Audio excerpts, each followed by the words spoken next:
I'm here because I don't want to be here. I'm forced to be here to fight these charges. Thank you. You're here because the jury convicted you of brutally killing your wife. We join with the family in asking for the maximum, which of course is 25 to life. In this case, he deserves every minute of it, and any future parole board should never let him out. He did not learn his lesson from his convictions in 2000.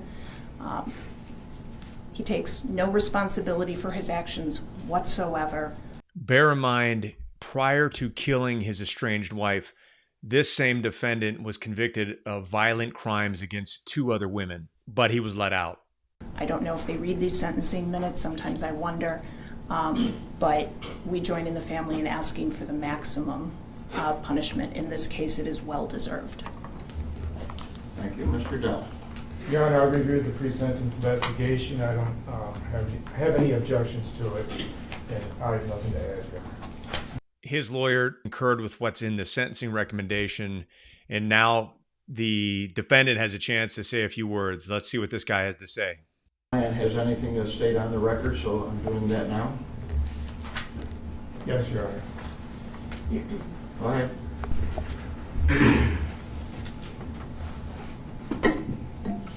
By the way, this is the time where you beg for mercy, take responsibility, and ask for the most lenient sentence possible. I agree that we all lost someone special. Regarding the characterization that stated, I want to address that, but we all lost somebody special. I lost a wife and a family, and the family that we spent time with and enjoying with the Hudson family. I love my wife. Now, I cut out about 5 minutes of this. I really just kept the main points in here, but he goes off for minutes, another 5 minutes rambling about how he lost so much. Basically, he's the victim. And she's gone. And she was taken from not only them, but from all of us. You took her.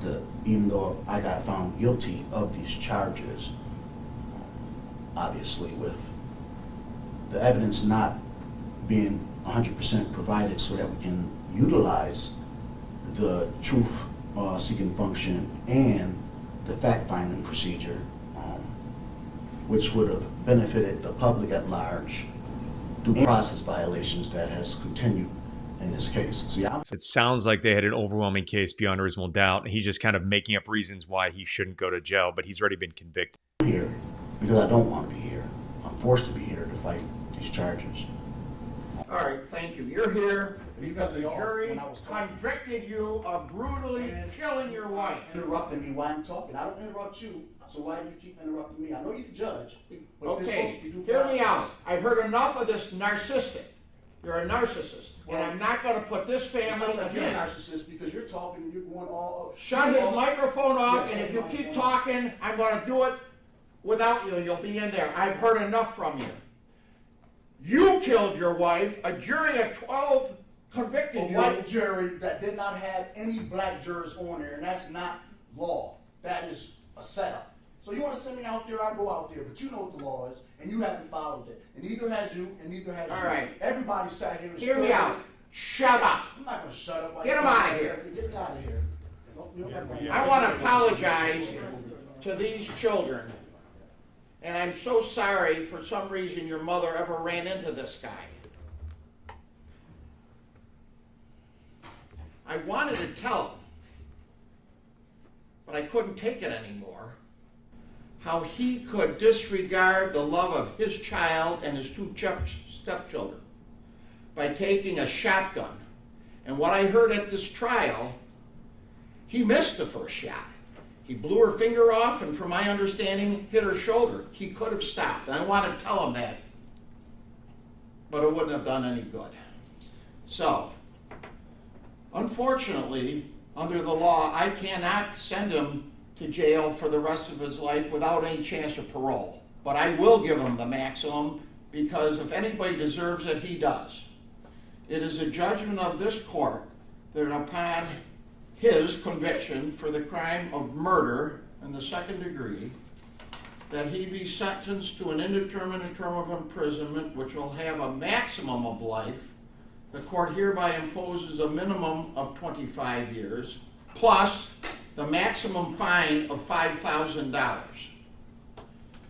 With regard to the conviction of aggravated criminal contempt, he is to be sentenced to an indeterminate term of imprisonment having a minimum of 3.5 years, a maximum of 7, and by operation of law, it must run concurrently to the life sentence. Now, on the That's kind of crazy, misdemeanor though, charges of that in this state you can blow someone away with a shotgun at close range like that and get out in 25 years, which means he may be getting out in much less time. He could get paroled out quicker than that. 3 counts of endangering the welfare of a child, he is fined the maximum $1,000 for a total of $3,000. And all charges are to be paid out of prison funds. And he's got a lifetime to pay these fines. I guess that'll come He out has of his working 30 prison. days Who on knows? which to file a notice of appeal. And I will write a letter, I want the family to know, I will write a letter to the parole board using the strongest language possible that he never ever sees the light of day. That concludes the sentencing.